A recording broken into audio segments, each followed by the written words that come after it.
अस्सलाम वालेकुम जी। Once again welcome back in lesson number 36 of economic 401। तो इसमें हम उसी टॉपिक को कंटिन्यू करेंगे जो कि हमने लास्ट लेक्चर में छोड़ा था। तो इसमें हमारे पास सबसे पहली डेफिनेशन है डीवैल्यूएशन। डीवैल्यूएशन का क्या मतलब है? This is the act of reducing the price of one Nations currency in terms of another currencies. तो डीवैल्यूएशन का सिंपल सा अगर आपको मैं मिसाल दे के समझाऊँ तो इसका ये मतलब है कि हमारे रुपए की वैल्यू को कम कर देना डॉलर के मुकाबले में, ये आपके पास होगा डीवैल्यूएशन। ठीक है। तो जब आप खुद से अपने रुपए की वैल्यू कम कर देंगे और डॉलर के रेट ज़्यादा कर देंगे तो इसको कहेंगे कि डीवैल्यूएशन। और रीवैल्यूएशन इसके उलट है, जब आप रुपए की वैल्यू को ज़्यादा कर देंगे और डॉलर की वैल्यू को जानबूझ के कम कर देंगे तो इसको कहेंगे रीवैल्यूएशन। तो अब इन दोनों की वजह से होता क्या है, this is usually done by government. तो डिवैल्यूएशन क्यों की जाती है? ये आपके पास गवर्नमेंट की तरफ से की जाती है। ये क्यों की जाती है? To lower the prices of country export and raise the price of regional import. तो डिवैल्यूएशन क्यों की जाती है? डिवैल्यूएशन आपके पास क्या चीज़ है कि आप अपने रुपए की वैल्यू को जो है वो कम कर दें। ठीक है, डी वैल्यू कर दें। डी वैल्यू का ये मतलब है कि कम कर दें। ये क्यों की जाती है? क्योंकि आपके पास जो आपकी एक्सपोर्ट है ना, उनको ज़्यादा करने के लिए। ठीक है। और जो आपके पास बाहर से चीज़ें आ रही हैं उनको ज़्यादा करने के लिए। ठीक है। तो डी वैल्यू का ये मतलब है, जब आप अपने पैसे की वैल्यू कम करेंगे, डॉलर की वैल्यू ज़्यादा करेंगे, तो इससे आपकी इकॉनमिक्स के ऊपर क्या फ़र्क पड़ेगा? आपकी एक्सपोर्ट ज़्यादा हो जाएंगी और आपकी जो इंपोर्ट होने वाली चीज़ें हैं ना, उनकी कीमत ज़्यादा हो जाएगी। तो उस के नतीजे में क्या होगा कि इंपोर्ट्स आपके पास मज़ीद कम हो जाएंगी और एक्सपोर्ट ज़्यादा हो जाएंगी। तो इसलिए डी वैल्यूएशन की जाती है। अब रीवैल्यूएशन क्या कंसेप्ट है? रीवैल्यूएशन का कंसेप्ट यही है कि आप अपने पैसे की वैल्यू ज़्यादा कर दें और डॉलर का रेट कम कर दें, तो इसको रीवैल्यूएशन किया जाता है। ये किया जाता है गवर्नमेंट की तरफ से। ये क्यों किया जाता है? If it want to raise price of country export and lower the price of region import. अगर गवर्नमेंट चाहती है कि हमारे पास जो बाहर से चीज़ें आ रही हैं उनकी कीमत कम हो जाए और अपनी चीज़ों की कीमत ज़्यादा हो जाए जो हम बाहर बेच रहे हैं, तो इसलिए इसको रीवैल्यूएशन किया जाता है। ठीक है। यहाँ तक डीवैल्यूएशन और रीवैल्यूएशन का कंसेप्ट आई थिंक क्लियर हो गया होगा। उसके बाद है नेक्स्ट हमारे पास दो टर्म्स हैं, एप्रिसिएशन और डेप्रिसिएशन। तो एप्रिसिएशन का क्या मतलब है? दिस इज़ मोर और less permanent increase in value और प्राइस। ठीक है। किसी भी प्राइस प्राइस की वैल्यू को इंक्रीज करना एप्रिसिएशन है और इसी के उलट प्राइस की वैल्यू को कम करना, डिक्रीज करना डेप्रिसिएशन है। अब प्राइस की वैल्यू कौन सी होगी? इसका सेम वही मतलब है कि आपके पास अपना जो रुपये है हमारे पास, उसकी अगर वैल्यू को ज़्यादा किया जाता है तो ये आपके पास एप्रिसिएशन होती है, और रुपए की वैल्यू कम की जाता है तो डेप्रिसिएशन होगी। अब यहाँ पे आपके माइंड में होगा कि ये तो सेम वही चीज़ें हैं जो आपने एवोल्यूशन डेवोल्यूशन और रेवोल्यूशन में पढ़ी हैं, लेकिन थोड़ा सा चेंज है। एवोल्यूशन और रेवोल्यूशन हम क्यों करते हैं? वो हम खुद करते हैं, लेकिन एप्रिसिएशन और डेप्रिसिएशन खुद से होती हैं। ठीक है। इनमें गवर्नमेंट का हाथ नहीं होता। अब देखिए, आपके पास अगर डॉलर ज़्यादा आने शुरू हो जाए खुद से, तो डॉलर का रेट कम होना शुरू हो जाएगा। और डॉलर का अगर आपके पास कम आना शुरू हो जाए तो डॉलर का रेट ज़्यादा हो जाना है खुद से। तो ये चीज़ आपके पास एप्रिसिएशन और डेप्रिसिएशन होती है, जबकि डिवैल्यूएशन और रिवैल्यूएशन आपके पास गवर्नमेंट करती है। अच्छा, नेक्स्ट क्या है जी? In particular appreciation of nation money is seen in increase an exchange rate. Appreciation क्या करती है? आपके पास आपके एक्सचेंज रेट को इंक्रीज कर देती है। वही बात है कि जब आपके पास एप्रिसिएशन होगी, आपकी वैल्यू आपके पैसे की ज़्यादा हो जाएगी, तो आपके पास आपकी नेशन की जो है ना, आपकी आपने नेशन मनी, वो उसका एक्सचेंज रेट ज़्यादा हो जाएगा, आपके रुपए की कीमत ज़्यादा हो जाएगी। और डेप्रिसिएशन में इसको उलट हो जाएगा कि आपके रुपए की वैल्यू कम हो जाएगी। अच्छा, इसको मज़ीद समझते हैं इस ग्राफ की मदद से। तो इस ग्राफ में आपके पास ये वाली जो कर्व है, ये आपके पास रुपीज़ को ज़ाहिर कर रही है और ये आपके पास क्वांटिटीज़ ऑफ डॉलर को ज़ाहिर कर रही है। ठीक है। तो सबसे पहले आप देखें इस पॉइंट के ऊपर। तो इस पॉइंट के ऊपर क्या है? आपके पास $1 आपको मिल रहा है 58 रुपीज़ में, और इस पॉइंट के ऊपर एक्विलिब्रियम है। लेकिन मज़ीद क्या होता है कि जैसे ही आपकी क्वांटिटी डॉलर की इंक्रीज़ हो जाती है, उनकी जो डिमांड है इंक्रीज़ हो जाती है, तो फिर क्या होगा, फिर आपको वही डॉलर जाके 65 रुपीज़ में जाके मिलेगा और 65 रुपीज़ में जाके इक्विलिब्रियम होगा। लेकिन अगर डॉलर की सप्लाई ज़्यादा कर दी जाए, ये कर आपको सप्लाई शो कर रही है, लेकिन अगर सप्लाई ज़्यादा कर जाए, सप्लाई S1 से S2 के ऊपर ले जाएं, तो फिर क्या होगा, फिर आपके पास डॉलर जो है फिर 58 रुपीज़ पे आके मिलेगा।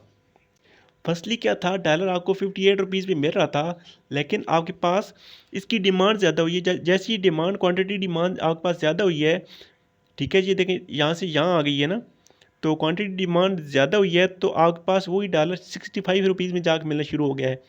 लेकिन फिर क्या हुआ, फिर गवर्नमेंट ने वहाँ पे डॉलर की सप्लाई को इंक्रीज़ कर दी। जैसे सप्लाई को इंक्रीज़ किया, फिर देखें यहाँ इस रेट के ऊपर आपको डॉलर 58 रुपीज़ के ऊपर आके मिलना शुरू हो गया है। तो ये ग्राफ यही शो कर है जो कि हमने अभी पढ़ा है। अब नेक्स्ट यहाँ पे है the forces of demand and supply curve in फ्रीजन exchange rate market. तो वो कौन सी फोर्सेज हैं जो आपके पास आपके वैल्यू को रीवैल्यूएशन या डीवैल्यूएशन करती हैं, वो कौन कौन सी है? फॉर एग्जांपल यहाँ पे दी गई हैं, such transaction are net flows of US investment into Pakistan. US के लोग जो पाकिस्तान में इन्वेस्ट करेंगे, या पाकिस्तानी एक्सपोर्ट, पाकिस्तानी में जो चीज़ बनेगी वो यूएस में जाके बिकेंगी। Remittance from Pakistani worker in US, जो यूएस में पाकिस्तानी लोग काम कर रहे हैं उनकी जो तनख्वाहें पाकिस्तान में आएंगी। तो ये क्या चीज़ें करेंगी, ये आपके पास एग्जांपल है आपके पास इनफ्लोज की, ठीक है, कि आपके पास पाकिस्तान में पैसा आएगा। अब इसी के उलट अगर दूसरी साइड पे जाएं, तो जो पाकिस्तानी इंपोर्ट हैं यूएस को, ये यूएस की चीज़ें बनी और पाकिस्तान इंपोर्ट कर रहा है, या जो ट्रैवल पाकिस्तान से यूएस में जा रहे हैं घूमने फिरने, या पाकिस्तानी स्टूडेंट यूएस की यूनिवर्सिटी को फीसेस पे कर रहे हैं, ठीक है, ये यूएस के लोग जो प्रॉफिट ले रहे हैं, जो उनकी कंपनी पाकिस्तान में काम कर रही हैं। तो ये सारी चीज़ें क्या करेंगी, ये सारी चीज़ें आपके पास काज बनेगी डिमांड ऑफ डॉलर। तो ये सारी चीज़ें आपके पास डॉलर की डिमांड को ज़्यादा करेंगी। ऊपर ये जो हमने एग्जांपल पढ़ी हैं, ये आपके पास डॉलर की डिमांड को कम करेंगे और रुपीज़ की डिमांड को ज़्यादा करेंगी, और नीचे वाली ये चीज़ें हमने पढ़ी हैं एग्जांपल, ये आपके पास डॉलर की डिमांड को ज़्यादा कर देंगी। Any transaction which cause the supply curve to dollar to shift right is recorded as positive sign of BOP। तो BOP हमने पिछले में पढ़ा था, पिछले लेक्चर में, कि बैलेंस ऑफ पेमेंट होता है, ठीक है। तो कोई भी ट्रांजैक्शन जो आपके पास डॉलर की सप्लाई कर्व को राइट वर्ड शिफ्ट कर दे, ठीक है, मतलब डॉलर की सप्लाई कर्व को इस साइड पे ले आए, तो इसको क्या कहेंगे कि आपके पास बैलेंस ऑफ पेमेंट जो है वो पॉजिटिव हो रहा है। लेकिन कोई ऐसी ट्रांजैक्शन जो कि आपके पास डॉलर को लेफ़्ट वर्ड शिफ्ट कर ले, ठीक है, जैसी डॉलर की सप्लाई लेफ़्ट वर्ड शिफ्ट होगी, तो आपके पास बैलेंस ऑफ पेमेंट जो है वो नेगेटिव हो जाएगा। तो ये दोनों चीज़ें आपने इम्पॉर्टेंटली याद रखनी है, ठीक है, बड़ी इंपॉर्टेंट चीज़ें हैं ये चीज़ें आपने याद रखनी है कि आपके पास जैसी वो ट्रांजैक्शन जो डॉलर की सप्लाई को इंक्रीज़ कर दे। इंक्रीज़ करने का क्या मतलब है कि आपकी डॉलर की सप्लाई जो है वो राइट वर्ड शिफ्ट हो रही है। डॉलर की सप्लाई राइट वर्ड शिफ्ट होगी, तो आपके पास BOP की वैल्यू पॉजिटिव हो जाएगी। डॉलर की सप्लाई लेफ़्ट वर्ड शिफ्ट होगी, यानी कि कम होगी सप्लाई, तो आपकी BOP जो है वो नेगेटिव हो जाएगी। उसके बाद एक equilibrium in the market for foreign exchange. तो इक्विलिब्रियम कौन सी कंडीशन होती है? Equilibrium is the market for foreign exchange occur at the point of intersection of supply and demand. तो सप्लाई और डिमांड की जो इंटरसेक्शन होती है वो आपके पास इक्विलिब्रियम पोजीशन बनता है, ठीक है, जहाँ पे सप्लाई आपके पास इक्वल हो जाएगी डिमांड की, वो आपके पास इक्विलिब्रियम हो जाएगा। उसके बाद इंक्रीज या decrease the price of dollar is equivalent the depreciation या एप्रिशिएशन, वही बात आ गई, ठीक है।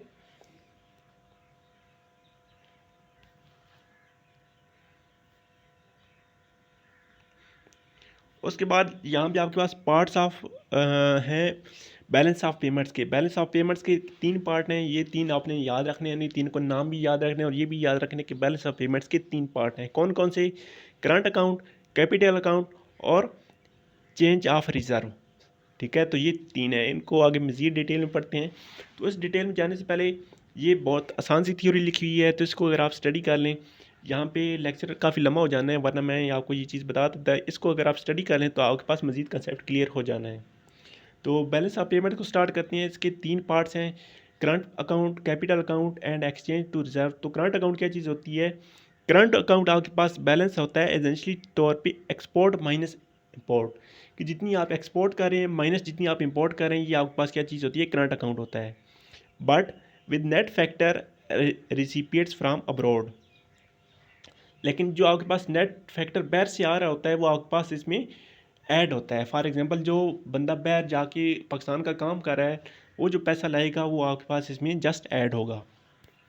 If the export rate is fixed, then the exchange reserves must mirror the combined balance of the current and capital account in order to bring the overall bank of P to zero. If the exchange rate is floating, then the change reserve zero. तो जब आपके पास exchange rate जो है वो fix हो जाएगा, fix कैसे होता है ये आपको मैं मज़ीद आगे बताता हूँ। यहाँ पे आपने याद रखें, जब आपके पास एक्सचेंज रेट फिक्स हो जाएगा तो बैलेंस ऑफ पेमेंट आपके पास ज़ीरो हो सकती हैं। लेकिन जब आपके पास एक्सचेंज रेट फ्लोटिंग होगा तब आपके पास आपके जो रिजर्व्स हैं ना वो आपके पास ज़ीरो हो सकते हैं। तो ये चीज़ यहाँ से आपने याद रखनी है। अब फिक्स कैसे होगा और फ्लोटिंग कैसे होगा, ये मैं आगे मज़ीद डिटेल से बताता हूँ आपको। अब देखें, फॉर एग्ज़ाम्पल आपके पास करंट बैलेंस को इंक्रीज़ करने वाली कौन कौन सी चीज़ें हैं। करंट बैलेंस को इंक्रीज़ करेंगी आपकी एक्सपोर्ट इंक्रीज़ करेंगी, ठीक है, एक्सपोर्ट उसमें पॉजिटिव ले जाएंगी, लेकिन इंपोर्ट उसमें नेगेटिव हो जाएंगी। सर्विस के ऊपर आ जाए, सर्विस में जो एक्सपोर्ट होंगी वो आपके पास करंट बैलेंस को पॉजिटिव कर देंगी और इंपोर्ट आपके पास नेगेटिव कर देंगी। उसके बाद फैक्टर इनकमिंग फ्राम अब्रॉड, जो बाहर से आके जो लोग काम करके पैसे भेजेंगे वो आके बैलेंस ऑफ पेमेंट को इंक्रीज़ कर देंगे, और जो लोग बाहर के लोग पाकिस्तान में आके काम करेंगे और यहाँ से तनख्वाहें लेके जाएंगे वो आपके पास बैलेंस ऑफ पेमेंट को नेगेटिव कर देंगे। नेक्स्ट आपके पास है कैपिटल अकाउंट। तो कैपिटल अकाउंट क्या चीज़ होती है? Capital account generally provides a direct picture of net assist position of country. तो ये आपके पास कंट्री आपकी मुल्क की मौजूदा सूरत हाल बता रहा होता है करंट अकाउंट, ठीक है, करंट कैपिटल अकाउंट। तो इसके यहाँ पे 2 क्वेश्चन आते हैं, ठीक है। इस करंट अकाउंट से डेफिशिएंट नेसेसरी बैड, तो ये दोनों मतलब इतने ज़्यादा कोई इतने इंपॉर्टेंट टॉपिक नहीं है। उसके बाद कैपिटल अकाउंट आपका इंक्रीज़ कब होगा? जब आपके पास इनकमिंग फ्रीजनर आपके पास डोमेस्टिक इंक्रीज़ होंगी, ठीक है। तो ये आपके पास इंक्रीज़ होगा जब आपके पास फ्रीजनर डोमेस्टिक इन्वेस्टमेंट या फ्रीजनल प्राइवेट इन्वेस्टमेंट आपके पास आएंगी, तो ये आपके पास इंक्रीज़ होगा। जब ये बाहर जाएंगी तो ये आपके पास डिक्रीज़ होगा। और इस तरह अगर आप कर्ज़ लेती हैं या आपके पास बाहर से कोई इमदाद आती है तब ये आपके पास इंक्रीज़ होगा।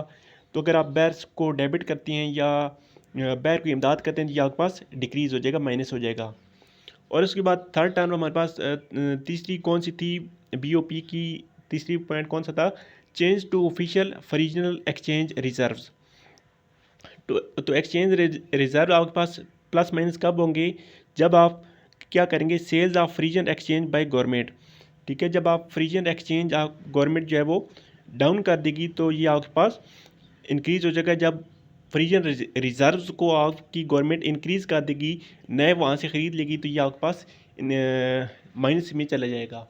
फ्रीजन रिजर्व का ये मतलब है पाकिस्तान की जो मलकियत बाहर में होती है, ठीक है, तो उसको हम फ्रीजन रिजर्व कहते हैं। तो यहाँ से आपने लास्ट में याद रखना है बैलेंस ऑफ पेमेंट 1 + 2 + 3 = 0, या नेट एरर इसमें ओमिशन हो सकती है, ठीक है।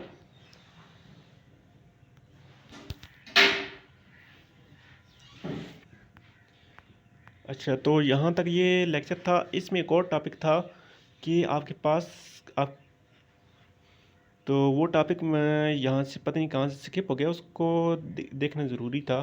तो मैं देखता हूँ फिर वो भी आपको मैं करा देता हूँ, इसी लेक्चर में था। तो यहाँ पे देखिए आपके पास इक्विलिब्रियम कहाँ पे होता है? इक्विलिब्रियम में ये टॉपिक था कि इक्विलिब्रियम आपके पास वो पॉइंट होता है जहाँ पे आपके पास सप्लाई और डिमांड आपस में इंटरसेक्ट करती हैं।